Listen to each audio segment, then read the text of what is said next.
Hola, bienvenidos y bienvenidas a Pensamiento Crítico de Utopía Comunicaciones. Seguimos hablando de los temas que más nos preocupa y nos interesa a los ecuatorianos, ahora mismo con las últimas cosas que estamos viviendo.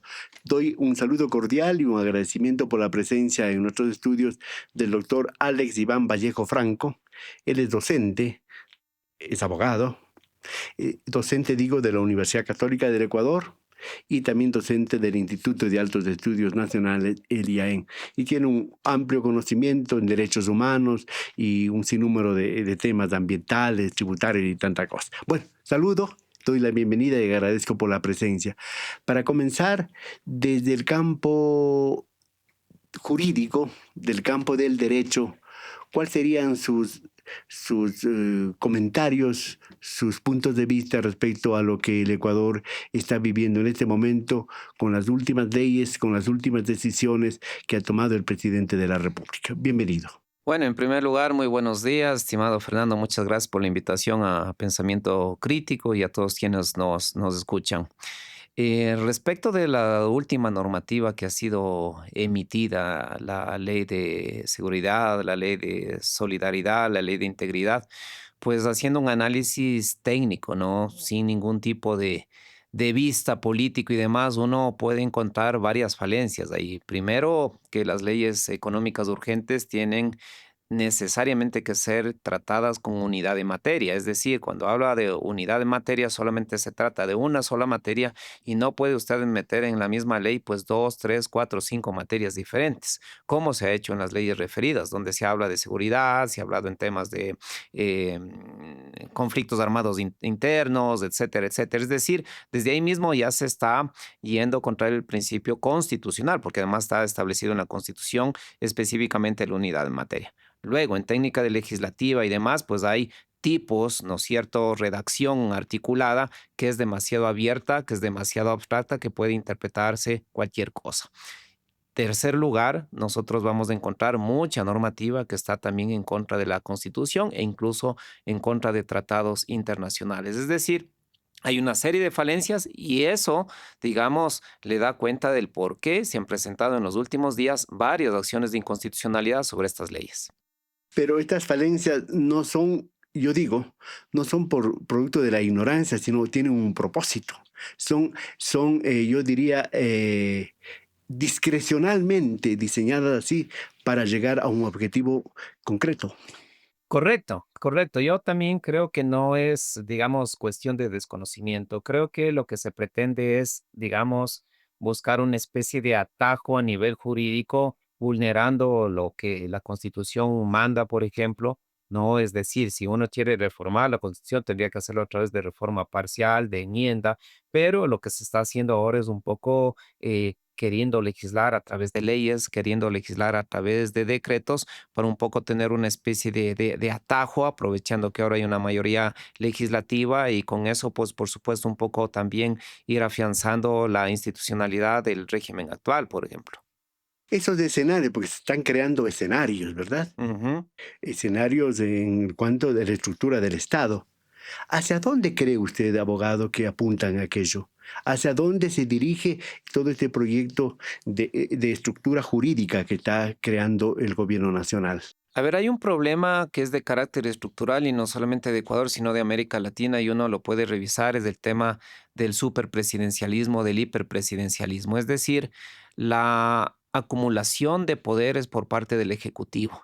Esto no es nuevo, digamos, para nada. Creo que desgraciadamente en los países de América Latina no ha habido un sistema de contrapesos a través del Parlamento, a través del Judicial, que realmente, por ejemplo, le permita realizar una especie de control o de balances, como era la idea, ¿no es cierto?, después de la Revolución Francesa. Entonces, lo que se ha visto en los últimos años a nivel de América Latina y especialmente en el Ecuador es una acumulación de poderes por parte del Ejecutivo.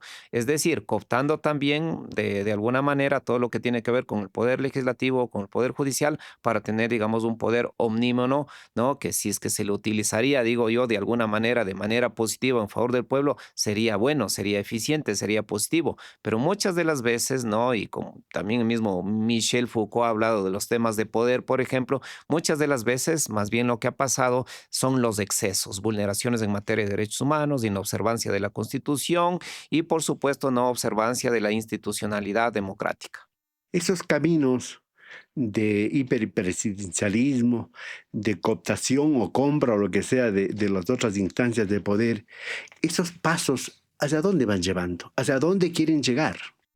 Bueno, yo la verdad digo, con desconcierto, la historia ha mostrado que los resultados no son ni positivos, ni diría beneficiosos para el pueblo. Aparentemente se lo hace bajo ese discurso, ¿no? El discurso institucional es la lucha contra la corrupción, el discurso institucional es la lucha contra la criminalidad, pero yo no veo acciones concretas, solamente por darle ahí nada más un ejemplo. O sea, queremos luchar contra la criminalidad, el crimen organizado transnacional, ¿no? Y a través de esto de lo que se llama el populismo penal, ¿no? Es decir, aumentemos las penas, pongamos penas más duras, pongamos delitos de peligro, usted pertenece a una pandilla, ya tiene 30 años de prisión.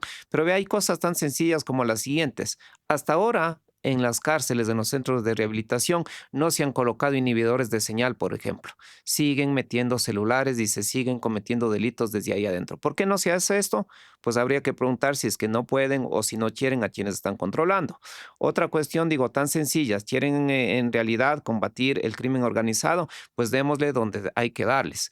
Zambrano Pasquel ha escrito, por ejemplo, que más de 550 millones de dólares se están lavando anualmente, entonces hay que ir con la UAFE a ver dónde están parando esos dineros, dónde están lavando, quiénes están enriqueciendo con eso y quitarles todo ese producto, ¿no es cierto?, mal habido de esas ganancias y no simplemente aumentando penas, aumentando penas. Entonces hay cuestiones concretas que a uno le traen la duda, ¿no? Acciones que deberían ser implementadas como la depuración, por ejemplo, de personas que están involucradas con estos grupos de la policía, de Fuerzas Armadas o de cualquier institución, porque en crimen organizado transnacional es necesario de alguna manera la complicidad de algún agente que se ha corrompido en esta situación. Porque la sola extradición de Fito no es suficiente, porque él no se ha llevado a los jueces corruptos, a los fiscales corruptos, a los policías, a los militares corruptos, ni tampoco se ha llevado el problema de las cárceles y tampoco del sistema financiero donde se dice que se lava mucho, mucho dinero producto de la mafia. Entonces, ¿cómo enfrentar aquello? ¿No existe una voluntad política o existe simplemente un relato, un discurso que le tiene un poco a los ecuatorianos un poco extremecidos por una parte y un poco como consumiendo una novela en varios capítulos? Sí, tal cual. Creo que su lectura es bastante correcta. Lo que se ha observado en los últimos años, quizá en los 7 años especialmente, es que no existe política pública, ¿no? La política pública es el conjunto de planes, proyectos, acciones concretas, que además lo estipula la Constitución, de que es responsabilidad del Ejecutivo a través de sus ministerios, la implementación de la política pública. Yo suelo decirles a mis alumnos que la política pública es el brazo que permite ejercitar los derechos que están constitucionalmente estipulados. Entonces, si no hay una política pública y si la política pública únicamente se reduce a ciertas acciones aisladas, vamos a salir con tanques, con policía el día tal, a hacer una requisa y tal cosa, eso no es política pública. La política pública, y más en materia criminal, como decía Frank von Linz, alemán, ¿no? Él mencionaba que la mejor política criminal es una excelente política social. ¿Qué estamos haciendo por los niños, por ejemplo, de las favelas? ¿Qué estamos haciendo con esas familias que no tienen recursos? Si nosotros damos, ¿no es cierto?, una intervención del Estado o el Estado está presente en esos lugares, se les va a quitar, de hecho, toda esta base que tiene la criminalidad. Pero no se está atacando eso y lo único que se está dando es un combate, entre comillas, ¿no es cierto?, a la criminalidad que hasta el momento no ha tenido ningún efecto y vemos que porcentualmente y estadísticamente los asesinatos han subido a más de 47 asesinatos por cada 100.000 habitantes. Es decir, no se están dando resultados. Para ello tenemos además de ejemplos en Colombia, tenemos ejemplos en México. Entonces no podemos tener o intentar tener otros resultados haciendo lo mismo. A eso habrá que agregar que cientos de miles de niños y jóvenes no pueden ir a la escuela y al colegio. Miles o cientos de miles de bachilleres no pueden ingresar a la universidad. Este es el caldo de cultivo para la violencia y la inseguridad. A usted como abogado, como docente universitario, ¿qué le preocupa? Así brevemente, no sé si podemos hacer un mapeo rápido de estas leyes, de las leyes que se han aprobado y sobre todo en materia, usted como especialista en derechos humanos, por ejemplo, en la ley de inteligencia, por ejemplo. ¿Qué está ahí y en la ley de integridad pública, en donde se habla, por ejemplo, lo que usted decía, de un populismo penal, de que a los niños, a los adolescentes que cometan delitos, se les trate como delincuentes de la peor ralea? Perfecto. Haciendo un análisis muy, muy técnico y de acuerdo a todo lo que son los estándares internacionales en materia de derechos humanos y la misma Constitución, es evidente que toda esta normativa vulnera estos estándares. ¿Qué es lo que me preocupa? Digo, más allá que ya está a la puerta y a la vista y muy seguramente comenzaremos ya próximo año tema de sanciones internacionales por inobservancia en materia de derechos humanos, es una escalada, creo, de violencia por un lado y una violencia estatal. No, la desaparición y asesinato, por ejemplo, de niños jóvenes que hoy se habla, por ejemplo, con esta asociación desaparecidos de más de 30, de más de 50 personas. No es solamente el caso de los 4 niños de las Malvinas. Hay muchísimas otras personas. Cuando ya se ha dado esto en los regímenes autoritarios, por ejemplo, de Fujimori, en los regímenes, por ejemplo, de Vilela, de Macera, ahí en Argentina, o de Pinochet, siempre, siempre, por más, entre comillas, cuidado que tengan las fuerzas públicas, siempre va a haber un abuso. Ya tenemos acá en caso en Ecuador, también caso Vera y otros sancionados por el Sistema Interamericano de Derechos Humanos. Y claro, se pretende esto muchas veces disfrazar diciendo se matan entre ellos, se disparan entre ellos, los que se mueren son criminales. No, precisamente para eso está el Estado de Derecho, para fijar esas líneas rojas, infranqueables, en las cuales el Estado tiene que respetar los derechos humanos de las personas. Acá en el Ecuador no hay pena de muerte. Aquí no hay pena de muerte y por ende no podemos llegar nosotros a temas de ejecuciones extrajudiciales. Preocupante, por ejemplo, que se den temas de posibles indultos a policías, a militares. Eso no solamente que es inconstitucional, sino a nivel internacional es inválido. Ya la Corte Interamericana de Derechos Humanos, Corte Europea de Derechos Humanos, tribunales de justicia europeo han dicho todas las leyes de punto final, de orden, de amnistía que pretendan de alguna manera, ¿no es cierto?, la impunidad de fuerzas armadas o policiales que estén involucradas en materia de derechos humanos son nulas y los juicios tienen que volverse a hacer. Y recordemos que también el poder es efímero, que el poder no permanece, vendrá algún gobierno en algún otro momento y pues todas estas cuestiones pueden salir inclusive como delitos de lesa humanidad que además están tipificados en nuestro COIP y en el Estatuto de Roma del 98. Entonces, creo que hay que tener mucho cuidado en las actuaciones que se vienen.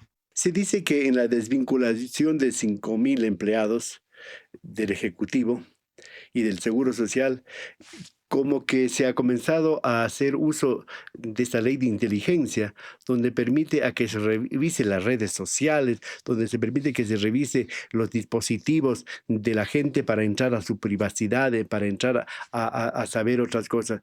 Eso también nos debe preocupar, abogado. Totalmente, mire, cuando hablaba hace rato del derecho penal simbólico que menciona un autor que se llama Diez Rípoles, em, y yo en las clases les hacía remembranza a mis estudiantes de lo que comenzó con el derecho penal nazi, el librito de Eugenio Raúl Zaffaroni o el derecho penal de Auschwitz de Jorge Paladines. Todo comienza, sí, con el ascenso de Hitler, pero mucho antes también con las reformas normativas. ¿Qué pasaron con el mismo, por ejemplo, Karl Lorenz o, por ejemplo, el mismo Carl Schmitt? Dieron una arbitrariedad excesiva, por ejemplo, a jueces a juzgar delitos que decían que van en beneficio de la salud o del bien Se público, del prepara el beneficio terreno. público. Correcto, se fue dando todo eso. Luego se dio toda la posibilidad de tipificar en el Código Penal alemán delitos muy de carácter abierto. La interceptación, por ejemplo, de comunicaciones, si el juez tenía simplemente por ahí una persona que le avisaba que estaban hablando en contra del régimen, ¿no? De turno en ese momento, pues también eran sancionados. Es decir, se vigiló y se castigó ahí a todos a quienes se veía como opositores. En otras palabras, se utiliza este derecho penal simbólico también como una arma política y es ahí, digamos, donde está el problema. Se distorsiona un tema de carácter jurídico, de carácter legal y se lo convierte en político. Y cuando se lo convierte en político, se deja la técnica y pues ahí lo que más está, digamos, inmerso es evidentemente el poder y las ambiciones, las arbitrariedades y demás. Entonces yo creo que es sumamente peligroso. Si uno se comienza a revisar la historia, usted va a ver varios símiles entre lo que puede estar pasando ahora. Entonces, de mi punto de vista, yo creo que hay que tener mucho cuidado y hay que estar muy alerta. En este caso, por decir algo, de los periodistas, nosotros, se habla de que nosotros no podemos hacer público una investigación sustentada, debería serlo, de gente que, por decir algo, gente que esté involucrada en investigación, en grupo de investigación del SRI, de la UAFE, de inteligencia, porque si hacemos eso, pues seríamos juzgados, seríamos sancionados. Esa falta de libertad, porque es una libertad de expresión, una libertad de comunicación incluso, también se va a coartar y se va a impedir que la sociedad, el país conozca lo que está pasando, los gastos reservados, por ejemplo. Y todo eso, pues tiene una connotación peligrosa, un poco de pesquisa, de seguimiento, de control, de disciplinamiento. Por supuesto, mire, en los últimos años quizás uno de las Hasta de revelar la instituciones, fuente, ¿no? correcto, una de las instituciones más importantes que le ha dado una luz, digo, a los estados de democracia ha sido la prensa, los medios de comunicación que muchas de las veces se han revelado o han revelado información valiosísima respecto de un X régimen, de respecto de un abuso, respecto de actos de corrupción, que no se han sabido, ojo, por parte de lo mismo oficialismo, sino que han salido a la luz más bien por los medios de comunicación, ¿no? Como el caso de Brecht, Lavallato, hay un montón de cuestiones.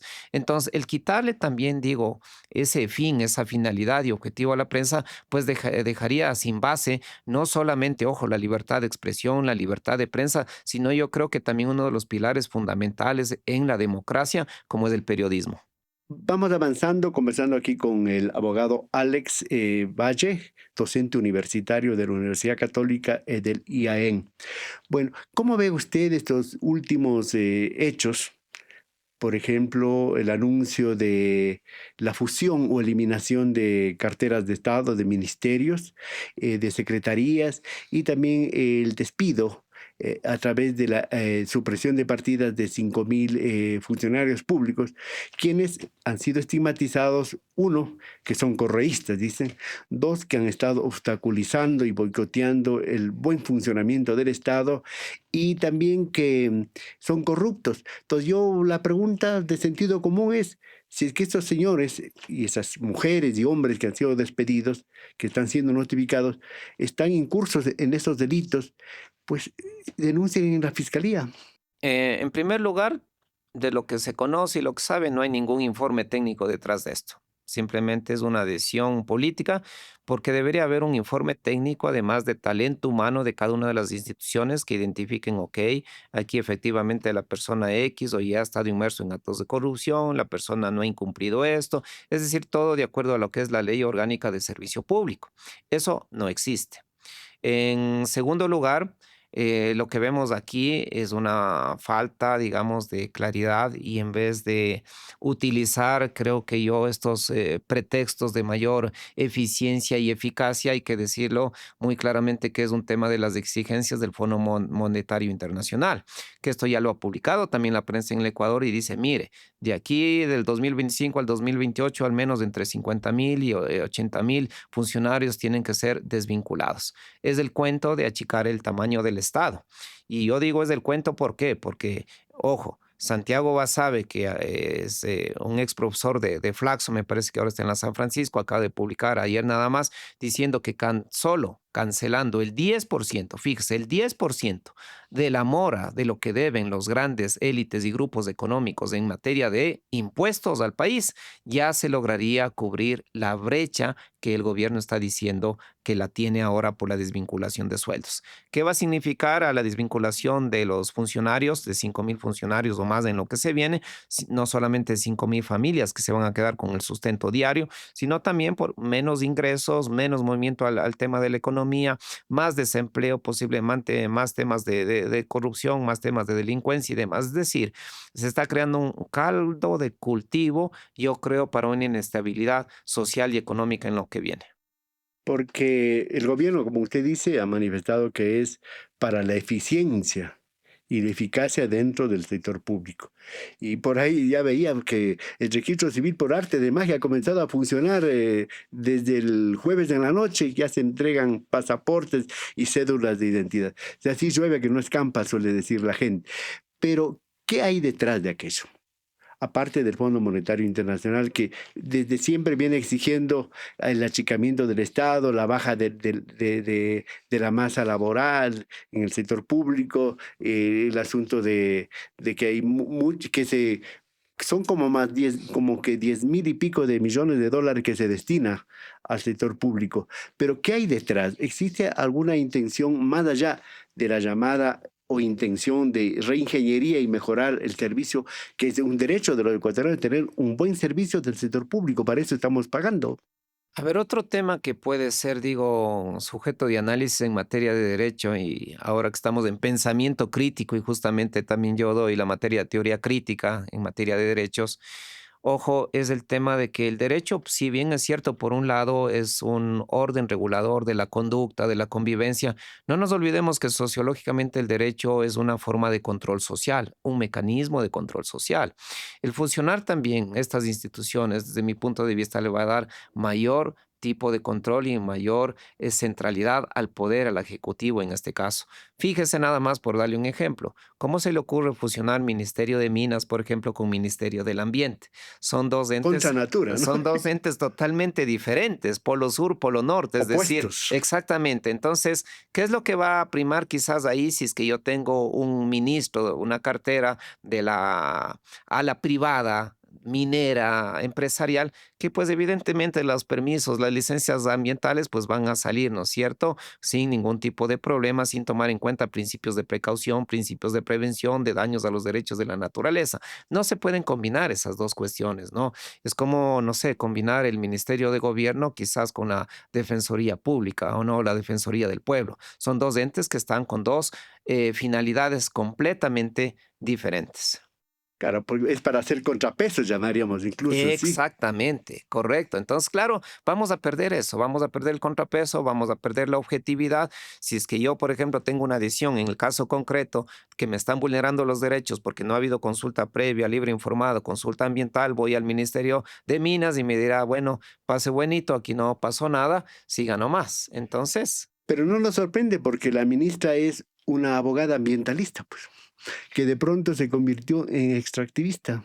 ese es otro de los temas. Fíjese, alguien decía, uno conoce a las personas realmente como son cuando tienen mucho poder entre las manos, ¿no? Entonces, a veces uno, entre comillas, puede ser idealista y tener una cierta tendencia, pero vemos ahora, inclusive hemos visto en el tema del tiempo, gente que ha trabajado en materia de derechos humanos defendiendo las posturas de gobierno en las cuales se han vulnerado derechos humanos en los últimos años. Entonces, yo creo que a veces las personas se convierten en utilitaristas, ¿no? Y realmente eso también es una cuestión de mucho peligro. Si volvemos nuevamente a la época nazi, fíjese, solamente más de 550,000 enfermeras fueron ahí, ¿no es cierto? Pro régimen y que luego no solamente que recibían las órdenes del régimen, sino que ellas automáticamente ejecutaban, por ejemplo, acciones que vulneraban en materia de derechos. Entonces yo creo que siempre hay que mantener esa línea de la ética, de la moral, de la deontología y ser principalmente, digo, tener una convicción a los principios. Si a uno no le va esto de aquí, pues muchísimas gracias, eso no va contra los principios. Pero ahí está la política, digamos, mal dada, que muchas de las veces puede hacer estas interpretaciones distorsionadas. Es decir, las convicciones, ¿verdad? En todo caso, usted como docente, como académico, ¿cómo ve esto de la fusión, por ejemplo, del al Ministerio de Educación, la CENESID, por ejemplo? Esto es una barbaridad y le digo como docente universitario que ya unos 20 años más o menos trabajo en temas solo de posgrado.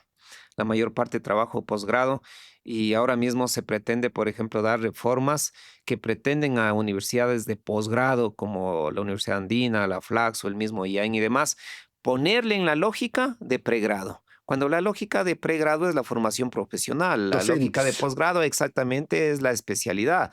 No tienen ni siquiera referencias en el tiempo. Lo uno dura unos 5 años, 6 años, lo otro un año para una maestría. Es decir, son inclusive las cargas de horario, la forma de la pedagogía, son totalmente diferentes. Entonces, no tener, digamos, una noción de lo que significa la educación superior, media, intermedia, básica, pues nos trae un error sumamente grave que va a terminar desgraciadamente con efectos negativos, ¿no? En, por supuesto, los estudiantes. ¿Qué va a pasar con la investigación? ¿Qué va a pasar con el pensamiento, con la creación de conocimiento? Mire, ayer vi también igual, leí que Ecuador es uno de los países en América Latina y en el mundo, por supuesto, donde menos pensamiento crítico se genera y menos libertad en las mallas y en los pensos. En otras palabras, hay un riesgo incluso de un adoctrinamiento, sea de donde venga. Porque si ponemos a pensar la educación que maneja el Ministerio de Educación, que es la educación escolar, ¿verdad? No funciona y no funciona bien. Ahora le damos una carga más fuerte. O sea, si no, con lo uno no es suficiente, le vamos a acumular más. La CENESID será por ahí un despachito de pronto, a una oficina pequeñita. ¿Qué va a pasar, por ejemplo, para el asunto de la aprobación de posgrados, por decir, para la aprobación de todo eso? Correcto. Primero va a haber un desbordamiento, creo, de trámites, ¿no? Con tanta universidad que hay acá en el país. Segundo, podría recaer en simplemente mero tramitador de registros de títulos, por ejemplo, ¿no es cierto? En el ex Cenecid. Y claro, no va a haber, por ejemplo, una política pública en educación superior, y es lo que decía hace rato. No creo, de hecho, que solamente en materia de criminalidad, sino absolutamente en todo, no existe una política pública bien diseñada y que si es que algún momento lo hubo, pues siempre viene el nuevo gobierno y dice esto no vale, borrón cuenta nueva, inauguramos el país cada 2, cada 4 años. Entonces, desgraciadamente el tema de la educación, que es fundamental para el pueblo y como en su programa lo dice, para un pensamiento crítico, si no se genera un pensamiento crítico, pues simplemente se va a generar un pensamiento de masa obediente, servil, no crítico, que es lo que quiere cualquier gobierno, ¿no es cierto? En especial alguno que tenga características autoritarias, etcétera. Totalmente funcional, ¿no? Totalmente funcional al poder, exactamente. Y ahora, pero desde hace rato la voz de la universidad no se le escucha muy aisladamente por allá alguna autoridad, y yo destaco la voz de la Universidad de Cuenca, por ejemplo, Ujú. de su rectora, y algunos, aisladamente, algunos de docentes, algunos académicos de nuestras universidades. ¿Qué pasa con la voz de la universidad? ¿Qué pasa con el ojo de la universidad? ¿Qué pasa con el oído de la universidad? A ver, yo creo que esto desde hace varios años también se ha ido cooptando, digo, de los diferentes gobiernos. ¿A qué me refiero? Inclusive, si unos 50 años atrás, recordemos, había una independencia de la universidad y la universidad tenía una voz fuerte, se manifestaba directamente. Yo creo que ahora los temas políticos han llegado ya, a nivel gubernamental me refiero, también a las escalas ya de las universidades. Entonces, también ciertos dirigentes políticos a nivel de universidades o inclusive nombrados también como autoridades, pues han sido funcionales al poder de turno. ¿Y esto por qué? Porque muchas de las veces, pues los presupuestos también se han dado, ¿no es cierto?, como una especie de materia de canque, decir, a ver, si es que usted no está como muy de acuerdo conmigo, ¿no es cierto?, me critica, pues bueno, el presupuesto se demora, se achica, etcétera, ¿no? Entonces, claro, no hay una verdadera independencia y una verdadera autonomía, al menos en lo que tiene que ver con el carácter presupuestario. Dos, creo que esta suerte, digamos, también de adoctrinamiento de los últimos años ha ido creando también nuevos estudiantes que pues no tienen ese pensamiento crítico, esa masa crítica, ¿no? Como realmente se formaba en antaño. Entonces, por ejemplo, qué sé yo, el tema de las luchas sociales, de los movimientos sociales, cuando uno estudia los movimientos sociales, ¿no? Por ejemplo, a Sidney Tarrow, Charles Tilly, Doug McAdam, la misma Susana Wapperstein, sabe que las luchas sociales son importantes para el cambio, porque además son un mecanismo también, ojo, de contrapeso al poder. Pero ahora eso se está visto también, porque además se ha ido tipificando temas de boicot, temas de terrorismo y tal. Es decir, ahora la voz del pueblo, la huelga, la protesta es mal vista como un pensamiento, ¿no es cierto?, destructor y demás, ¿no? Por supuesto, a través de un discurso estatal, y no me refiero únicamente al Ecuador, sino a nivel mundial, que tiene que ser callado, que tiene que ser aplacado. Cuando las luchas sociales han logrado, por ejemplo, el ejercicio de derechos de personas afros, de personas LGBTI, del ejercicio de los derechos políticos de mujeres, entre otros, históricamente hablando. Sí, usted dice que la universidad ha sido asfixiada, chantajeada, amenazada para mantenerle quieta. Terminamos con esto, doctor Alex Bache. Bueno, frente a eso, y usted lo hace bien mención, que todos los derechos que se ha conquistado en este país no han sido dádiva de nadie, y en el mundo, ¿no? Ujú. Ha sido producto y resultado de la lucha, muchas veces de la sangre, del sacrificio. Y la gente no está ahora dispuesta o algún momento podrá recuperar esa posibilidad de defender esos derechos y acrecentar otros derechos que nos hace falta. Bueno, de la experiencia un poco de estas décadas, diría yo, acá en el Ecuador, creo que cuando ya le tocan a uno la barriga, el alimento, creo que ya es el punto límite, ¿no? Como cuando decía Marx, no tenemos nada más que perder que nuestras cadenas. Y es en ese momento en cuando ya la gente comienza a darse cuenta de que no es un problema de un tercero. Ah, que no le despidieron a otro que no soy yo, que el vecino está sin comer, sino que hasta cuando llega a esta situación, ¿no es cierto?, a cada uno de los ecuatorianos, es cuando realmente le duele, se apersona, pero claro, ese es un punto ya sin retorno, ¿no? Desgraciadamente, y eso puede llevar a una conflictividad social muy alta, Recordando a Bertolt Brecht, ¿no? por supuesto. En todo caso, usted, así, si nos confiesa para terminar, usted conversa con sus alumnos. ¿Y qué le dicen sus alumnos? A ver, yo trato de crear un poco de conciencia social porque efectivamente hay algunos que tienen más conciencia, más pensamiento crítico y por supuesto saben que la lucha social es importante. Hay otros que también están imbuidos de los TikToks ahora, donde ya no están llegando pues las noticias de manera crítica, sino de una manera a través de roles, de discursos que se van implantando en los jóvenes que no conocen la realidad. Entonces, cuando uno se les muestra cifras como, por ejemplo, temas de pobreza, pobreza de 28% más 12% de pobreza extrema, 40% de pobreza, testimonios y demás, que la gente se alimenta una vez al día, por ejemplo, van dándose cuenta de que muchos han vivido en una burbuja. Y yo creo que es importante que salgamos de esa burbuja, veamos la realidad de otro, tengamos empatía por el otro, porque si bien es cierto, muchos ahora dicen, ah, no, estos funcionarios públicos son unos vagos, eso sería cometer una falacia de generalidad. No conocen lo que hay detrás, creo que es necesario la empatía porque no sabemos en qué momento también nosotros podemos ser afectados. Muchísimas gracias a mi invitado de hoy, el doctor Alex Valle, quien ha estado aquí con nosotros, el doctor Valle, profesor universitario de la Universidad Católica y del IAEN, con sus reflexiones. Importante bajarnos de la nube y salirnos de la burbuja para encontrar la realidad y encontrar al Ecuador profundo. Profesor, muchas gracias por estar aquí. Y a ustedes, amigos y amigas, gracias por su sintonía y esperamos sus comentarios, que nos den un like, que compartan y se suscriban a Utopía Comunicaciones en YouTube para seguir creciendo y seguir generando lo que aquí se ha repetido varias veces por mi invitado, pensamiento crítico. Muchas gracias, hasta la próxima.